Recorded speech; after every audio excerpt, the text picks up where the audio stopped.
그리고 그는 친구가 하는 부동산 중개업소에 나가면서 이 고객 접대용이라는 명분으로 프레스토 승용차를 월부로 샀지만 집은 천호동이었고 일터는 부천이었다.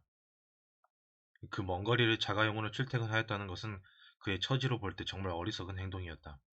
고객 접대용이라는 것은 핑계이고 이 자가용을 갖고 싶은 욕망 혹은 자가용 출퇴근을 하고 싶은 욕망을 채우려고 앞뒤 제대로 가리지 않았을 가능성이 크다는 말이다.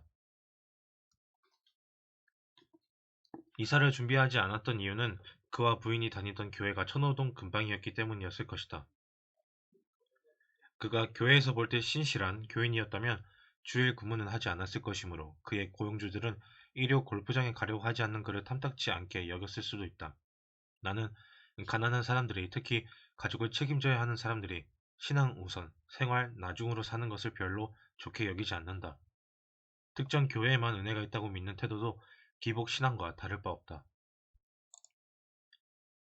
게다가 차를 월보로 산 것을 보면 신차였다는 말이며 프레스토보다 더 싼 차들도 있었는데 월보로 그 차를 구입하였다.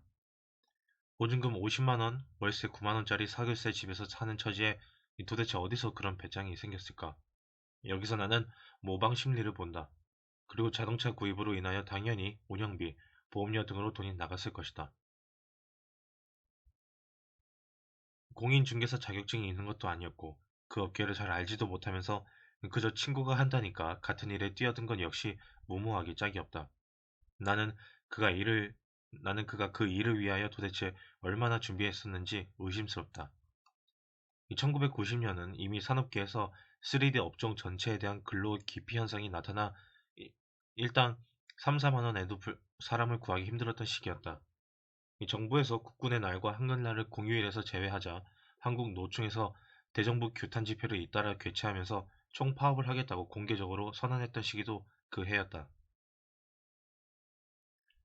그가 다른 일을 하고자 하려고 했다면 얼마든지 일자리를 얻을 수 있었음에도 잘 알지도 못하는 복덕방 사무실에 나간 이유가 도대체 뭘까?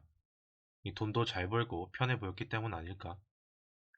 그가 더럽고 힘들고 위험한 일들을 하고자 하려는 마음만 있었다면 그는 보다 더 안정된 수입을 얻을 수 있었을 것이다. 능력과 지혜가 필요했던 사람은 우선은 그 자신이었다. 아버지 때부터 시작된 가난이 자기에게 물려진 원인은 그의 소비 생활과 일하는 태도 때문이지 피할 수 없는 유전자 인자를 물려받았기 때문은 아니었다는 말이다.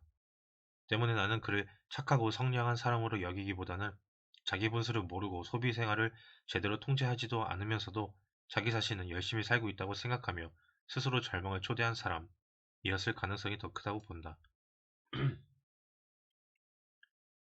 내가 십몇 년 전에 가족 동반 자살 사건을 언급하고 싸늘한 눈으로 이야기하는 이유는 이 가난한 사람들은 착하고 선량하다고 충분히 말할 수 있었던 산업화 시대의 보편적 사고가 90년대 이후의 고소득 시대에서도 계속 수정 없이 이어지는 잘못이 우리 사회에 있기 때문이다.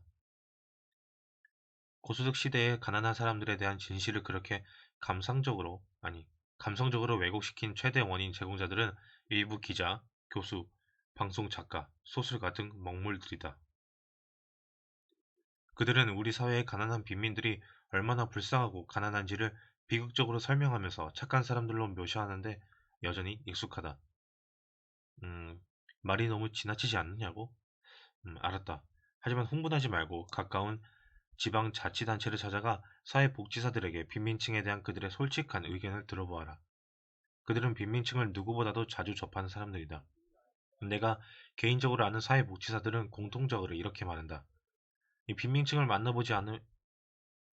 만나보면 일하지 않으려는 부모들과 어떻게 하면 거짓말을 해서 지원금을 타먹을까 궁리하는 사람들이 많다는 것을 알게 된다. 그들은 그것을 당연한 권리로 생각한다. 내가 말하고자 하는 것은 이것이다. 우리는 보통 가난한 사람들을 착하고 최선을 다하지만 이 사회에서 대접을 못 받는 불쌍한 사람으로 여기지만 실제로는 그렇지 않은 경우가 많다는 것이다. 작업을 시켜보면 게으름을 피우는 경우도 비일비재하다. 가난한 사람들을 위해 정부에서 기껏 여러 일터를 만들어 주었지만 어슬렁거리기만 하는 사람들도 부지기수이다.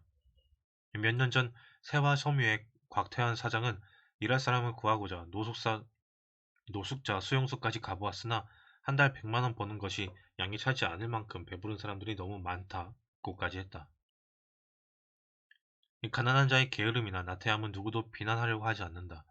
여전히 가난한 자의 가난은 어쩔 수 없는 것이고 부유한 자의 재산은 악으로만 비춰진다. 심지어 가난 때문에 저지른 죄는 정상에 참작되어 처벌이 완화된다. 이 먹고 살려고 하는 짓은 불법이라고 할지라도 타인에 대한 범죄만 아니라면 경찰도 종종 눈 감아준다.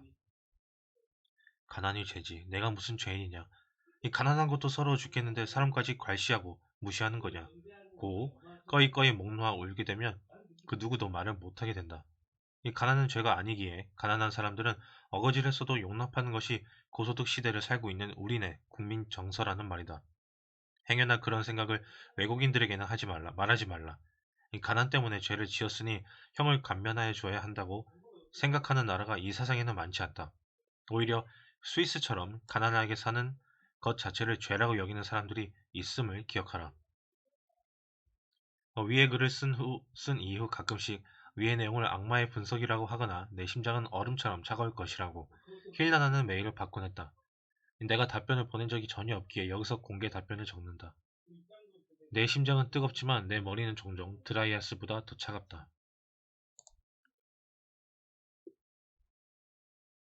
가난한 자의 특성은 버려라. 군에서 나는 저녁에 도서관장을 하였다. 주제와 동떨어진 이야기이기는 하지만 이에 대하여 질문하는 독자들이 있었기에 나의 군 생활을 간략히 설명하고자 한다.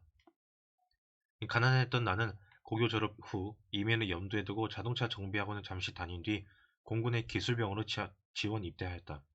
하지만 정작 내가 자대에서 받았던 보직은 정비와는 전혀 무관한 부동산 관리 업무였는데 고교 시절에 광고 대행업을 했던 경력이 고려되어 주어진 업무였다. 이 도서관장이라는 보직이 정식으로 있었던 것은 아니었다. 이 당시는 새마을 운동 바람이 세게 불었던 시기였고 군대 내에서도 그 운동이 강제적으로 펼쳐지던 때였다. 부동산 관리라고 하는 업무의 부패적 특성상 부대장과 가까이 지냈던 나는 군 새마을 운동의 일환으로 부대 도서관을 만들고 휴가 장병들은 무조건 책 2권을 가져오도록 하고 계급별로 월급에서 얼마씩 떼어 매월 도서를 구입하자고 제안을 하였다. 명분은 군 생활 중 사기를 진작시키고 인간 형성에 도움을 주며 전역 후 사회 발전에 이바지할 수 있도록 하자는 것이었지만 내 속셈은 구타와 집합이 심심치 않았던 지긋지긋한 내부만에서 도망쳐 나오고 책이나 많이 읽고자 하는 것이었다.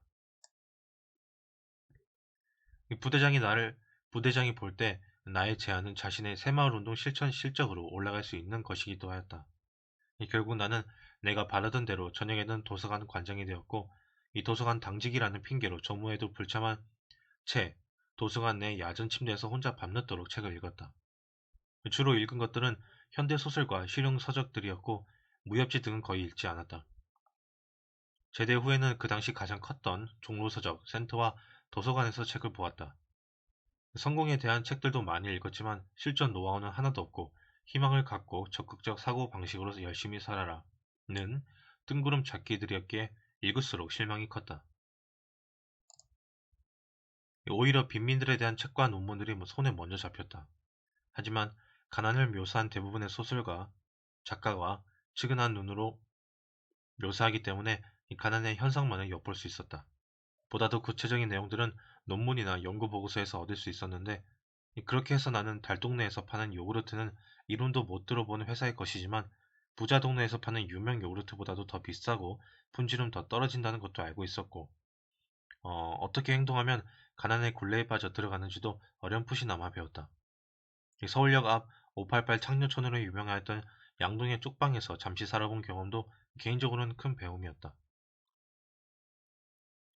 박완서의 단편 도둑맞은 가난에서 여주인공의 가족은 아버지가 실직한 이후 어머니의 허영심과 체면 때문에 급속히 가난해진다. 결국 모든 재산을 날리고 판자촌으로 이사온다. 그녀는 인형 옷을 만드는 일이라도 하지만 가족들은 가난을 껴안지 못한 채 연탄가스로 자살하고 그녀 홀로 남는다. 어느 날 그녀는 도금 공장에 다니는 청년을 알게 되고 같이 살면 하룻밤에 연탄 반장을 아낄 수 있지 않느냐는 이유로 그와 동거를 한다. 그러나 그 청년은 부잣집 대학생 아들, 아버지가 빈민촌에서 보내 가난을 경험시킨 것일 뿐이었다. 그 사실을 알게 된 주인공은 이제는 부자들이 가난마저도 훔쳐간다고 울부짖는다. 나는 소설 속의 그 부자 아버지처럼 가난한 사람들의 삶을 살펴볼 것을 권유한다. 내가 부자 된 것은 부자들에 대한 정보도 없었던 시절에 부자들을 따라 해서가 아니라 가난한 자들을 따라하지 않으려고 길을 썼기 때문이다. 왜 사람들은 백만장자들의 특성만을 배우려고 하는가? 가난한 자들에게도 공통적 특성이 있다. 그 특성들은 가난이 세습되는 이유에서 설명하였듯이 부모로부터 주로 영향을 받게 되지만 부모와는 상관없이 사회에서 보유하게 되는 경우도 많은 듯하다.